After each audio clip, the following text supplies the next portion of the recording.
Resolution. Resolution is the most fundamental graphics setting in any game. It determines how many pixels are used to draw the image on your screen. More pixels means sharper visuals, but also more work for your GPU. You can literally see it side by side. A character rendered at low resolution looks blocky and undefined, almost like a smudge drawing. Crank it up, and suddenly that same character has crisp edges, clean features, and details you didn't know was missing. Common resolutions include 1920 by 1080, known as 1080p, 2560 by 1440 or 1440p, and 3840 by 2160, which is 4K. The jump between them is huge. 4K has 4 times as many pixels as 1080p, which means your graphics card has 4 times the work to do. That's why switching to 4K can turn a smooth 120 frames per second experience into a cinematic 27 frames per second slideshow. Then there's render scale. This controls the resolution the game actually renders internally before scaling it to your monitor. At 100%, the game renders at your screen's native resolution. Drop it to 70% and the game renders fewer pixels. Then stretches the image to fill the screen, like you're gaming through someone else's prescription glasses. Raising it above 100% renders extra detail and downscales it for a sharper image, at the cost of performance. Think of resolution as the size of the canvas, and render scale as how detailed the artist decides to paint it. I personally always check render scale first when a game runs badly. Half the time it's set to something weird by default, and bumping it fixes everything without touching other settings. Textures, texture quality, and anisotropic filtering. Textures are the images wrapped around 3D objects to give them detail. Without textures, everything would look like smooth plastic toys. A brick wall without proper textures is just a flat orange rectangle. With high-quality textures, you can see every crack, every groove, every bit of mortar between the bricks. Texture quality controls the resolution of those images. Higher settings use larger, more detailed texture files.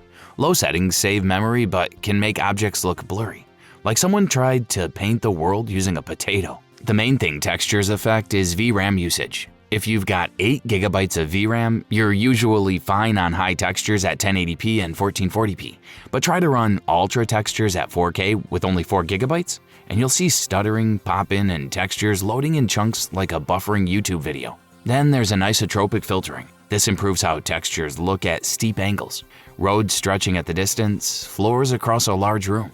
Without it, those textures get blurry fast. With it enabled, distant surfaces stay sharp. The best part? It has almost zero performance impact on modern GPUs.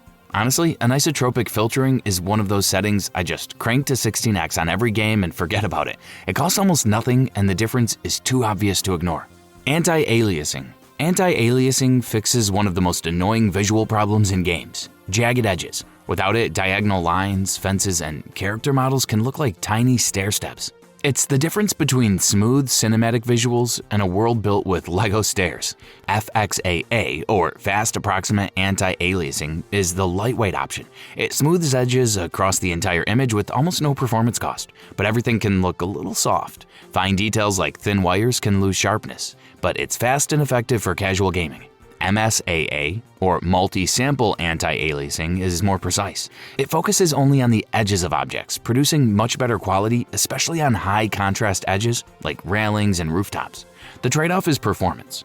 MSAA is heavy on your GPU, particularly at high resolutions. TAA, or temporal anti-aliasing, uses information from previous frames to smooth edges over time. It eliminates flickering and shimmering beautifully, but can introduce ghosting or slight blur around moving objects. Faint afterimages of the last frame that some players notice during fast action. DLAA, or Deep Learning Anti-Aliasing, uses AI techniques similar to NVIDIA's DLSS, but at native resolution. No upscaling, no shortcuts. It uses NVIDIA's tensor cores to clean up edges with machine learning. More demanding on hardware, but on RTX cards, the result is almost flawless. FXAA is fast and light. MSAA is precise but heavy. TAA is smart and smooth. DLAA is high-end perfection. The right choice depends on your GPU and your priorities. Quick question: which anti-aliasing method do you actually use? Or do you just leave it on whatever the game defaults to? Drop it in the comments. And if these settings are finally starting to make sense, hey, hit that like button. It genuinely helps the channel. Shadows. Shadows are one of the biggest factors in how realistic a game looks. Without them, objects appear to float. Lighting feels fake, and the whole scene looks like a stage play with the lights stuck on full brightness. Shadow quality controls how detailed shadows appear. On low settings, shadows look blocky or pixelated, like someone cut them out with Minecraft tools. Higher settings increase shadow map resolution, making edges softer and more natural. Shadow distance determines how far away the game renders shadows. Lower settings make distant objects stop casting shadows entirely. Higher settings stretch shadows farther into the distance, making large environments feel more believable. Then there are contact shadows, tiny detailed shadows where objects touch surfaces, under a character's feet, between rocks, where items rest on the ground. Here's a simple test. Look at your character's feet in-game. If they look like they're hovering a millimeter above the ground, contact shadows are probably off. Turn them on and suddenly your character feels planted in the world. Once you notice it, you can't unsee it. The catch is that shadows are very demanding on your GPU. I personally think shadows are the single most impactful setting after resolution. Drop everything else to medium, but keep shadows on high. Your game will still look dramatically better than the other way around. Ambient Occlusion. Ambient occlusion adds subtle shadows in places where light naturally struggles to reach. Corners of rooms, gaps between rocks, under tables. These tiny shadows help objects feel grounded. Without it, lighting looks oddly flat, and objects seem to hover slightly above the floor. SSAO, or Screen Space Ambient Occlusion, is the most common version. It estimates where small shadows should appear using on-screen information. Lightweight and compatible with most hardware, but it can look grainy or slightly inaccurate. HBAO Plus, developed by NVIDIA, is a significant step up. It runs about 3 times faster than the original HBAO while doubling the detail level, rendering at full resolution without flickering. In most games that offer it, HBAO Plus is the sweet spot, noticeably better than SSAO without the hardware demands of ray-traced options. RTAO, or Ray-Traced Ambient Occlusion, uses ray tracing to simulate how light actually behaves. Extremely realistic, but it demands modern hardware, RTX cards or AMD's RDNA 2 and above. Expect a 10 to 15% performance hit depending on the scene.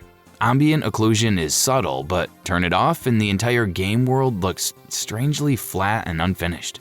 Ray tracing. Ray tracing is one of the biggest graphical upgrades in modern games. Instead of faking lighting with clever tricks, it simulates how light actually behaves, bouncing off surfaces, passing through glass, casting realistic shadows. There are different tiers depending on what the game applies it to. Some games only use it for reflections. Look at a character's helmet with ray tracing off. Reflections are either faked or missing entirely. Turn it on and that helmet reflects the actual environment. It's the comparison that immediately sells the technology. Other games apply it to shadows or global illumination, letting light bounce between objects to naturally light entire scenes. Then there's path tracing, which simulates many bounces of light across the entire scene. Games like Cyberpunk 2077 and Alan Wake 2 offer full path tracing modes. Colored neon signs bleed onto wet pavement. Dark interiors glow with indirect light that feels physically real. But it's 30 to 50% heavier than standard ray tracing, so upscaling technologies like DLSS or FSR become almost mandatory. Upscaling. Upscaling lets your GPU render at a lower resolution and then intelligently upscale it to your monitor's native resolution, saving massive GPU power. Think of it as taking a small painting and magically stretching it to a huge canvas without losing much detail. DLSS, or Deep Learning Supersampling, is NVIDIA's AI-powered solution. It uses machine learning to reconstruct sharp, high-resolution frames from lower-resolution input. FSR, or Fidelity FX Super Resolution, is AMD's answer. Open and hardware agnostic, achieving similar results without needing AI training. Intel's XeSS, pronounced XS, uses AI via Intel's XMX matrix units to upscale from lower resolutions. It works better on Intel Arc GPUs, but also runs on NVIDIA and AMD hardware. Intel recently expanded XeSS with frame generation, making it a full performance suite competing directly with DLSS and FSR. Frame generation takes this further. Modern GPUs can create entirely new frames between existing ones, effectively doubling the frame rate. It's like your GPU becomes a stunt double, predicting where objects should be next. The trade-off is input latency. Because those frames are generated, not rendered, your inputs can feel slightly delayed. Frame generation is better suited for cinematic single-player games than competitive shooters, where every millisecond matters. VSync, G-Sync, FreeSync. VSync exists to fix screen tearing. When your GPU renders frames faster than your monitor can display them, the screen looks sliced into mismatched layers. Classic VSync locks your frame rate to your monitor's refresh rate to keep things aligned. The downside is input lag. Frames are held back, making your mouse and controller feel sluggish. G-Sync from NVIDIA and FreeSync from AMD provide a smarter solution. They let your monitor dynamically adjust its refresh rate to match your GPU's output in real time. Smooth motion, no tearing, far less input lag. NVIDIA even certifies certain FreeSync monitors as G-Sync compatible. So if you have an NVIDIA GPU and a FreeSync monitor, Adaptive Sync likely still works, which can save you hundreds of dollars versus a dedicated G-Sync monitor. These technologies also handle fluctuating frame rates gracefully. If your GPU dips from 120 frames per second to 90, the monitor adjusts smoothly instead of stuttering. I personally leave VSync off and use FreeSync on my main monitor. The difference between Adaptive Sync and old-school VSync is so obvious that going back feels like putting training wheels on a motorcycle. HDR. HDR, or High Dynamic Range, expands the range between the darkest shadows and brightest highlights. Think of it as giving your monitor sunglasses and night vision goggles at the same time. Bright explosions pop without blowing up, and shadowy corners hide secrets instead of looking like muddy gray blobs. There are two parts, the display and the game. An HDR-capable monitor can physically show higher brightness, richer colors, and deeper contrast. In-Game HDR controls how the game outputs lighting to take advantage of that hardware. If one is on and the other isn't, the effect is limited. Not all HDR monitors are equal. A cheap monitor that technically supports HDR but only hits 300 nits won't deliver a real HDR experience. You want at least 600 nits for a noticeable difference, and 1000 nits or above for highlights that truly pop. I've seen people turn on HDR and say it looks worse. 9 times out of 10, their monitor just can't actually deliver it. Motion blur and depth of field. Motion blur mimics how things look when they move fast in real life. Turn it on, and car races, sword swings, and camera pans feel smoother and more cinematic. That said, motion blur is one of the most divisive settings in gaming. Some players swear it adds immersion. Others immediately turn it off. I personally keep per object motion blur on and camera motion blur off. Fast-moving objects like spinning wheels look natural, but turning the camera doesn't turn the whole screen into soup. Depth of field blurs objects on distance from the camera. It adds a sense of depth and makes scenes look less like a flat diorama. Both require extra GPU calculations, and some players turn them off entirely for competitive games. Sharp visuals and responsiveness beat cinematic effects when every millisecond counts. Post-processing. Post-processing is the layer that sits on top of all your graphics. It doesn't change models, textures, or lighting. It tweaks the final image for cinematic or stylistic flair. Think of it like Instagram filters for your game world. Bloom makes bright lights glow and bleed into surrounding areas. Sunlight off water, neon signs in a rainy city. Looks dreamy and immersive, but too high and every light source feels like a tiny sun trying to blind you. Chromatic Aberration simulates camera lens imperfections, splitting colors into a subtle red and blue fringe at edges. It can add realism, but some players hate the slight blur it introduces. Film grain overlays random noise mimicking analog film stock. It can add grit and atmosphere, but overdone, it looks like you spilled pepper on your screen. Post-processing also includes lens flares, color grading, and vignette, that subtle darkening around the screen edges. Together, these effects define a game's mood. And I'll be honest, I turn off chromatic aberration and film grain in almost every game. I spent good money on a sharp display and I want to see that sharpness. If I wanted film grain, I'd watch a VHS tape.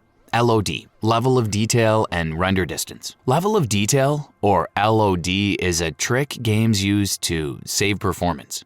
Objects far from the camera get drawn with fewer polygons and simpler textures, while nearby objects get full detail. You can see this with any 3D object. Up close, a sphere looks perfectly smooth. Step back and the game quietly swaps it for a lower poly version. Step back further and it's practically a blob. You never notice because by the time detail drops, you're too far away to care. Render distance determines how far the game draws objects. Low render distance makes mountains pop in suddenly or enemies appear from nowhere. High render distances let you see far off scenery, but they're heavy on performance, especially in open world games. I actually love cranking render distance to max and lowering other settings to compensate. In something like Elden Ring or GTA, standing on a hill and seeing an entire world stretched out in front of you just makes the game feel massive. And that's every graphics setting, from resolution and textures to ray tracing, upscaling, and post-processing. Each one changes how your game looks and runs. Some make it beautiful, some make it smooth, and some just keep your GPU from staging a revolt. Which setting do you always change first when you start a new game? Max textures, kill motion blur, crank ray tracing, and pray? Drop it in the comments. If this finally made graphics settings make sense, hit subscribe so you don't miss the next one. Now, here's the thing. You just learned what every graphics setting does, but there's one spec tied to all of this that trips up almost everyone. VRAM. 4 GB, 8 GB, 12 GB, 16 GB, 24 GB. Those numbers are plastered on every graphics card listing, but most people have no idea how much they actually need.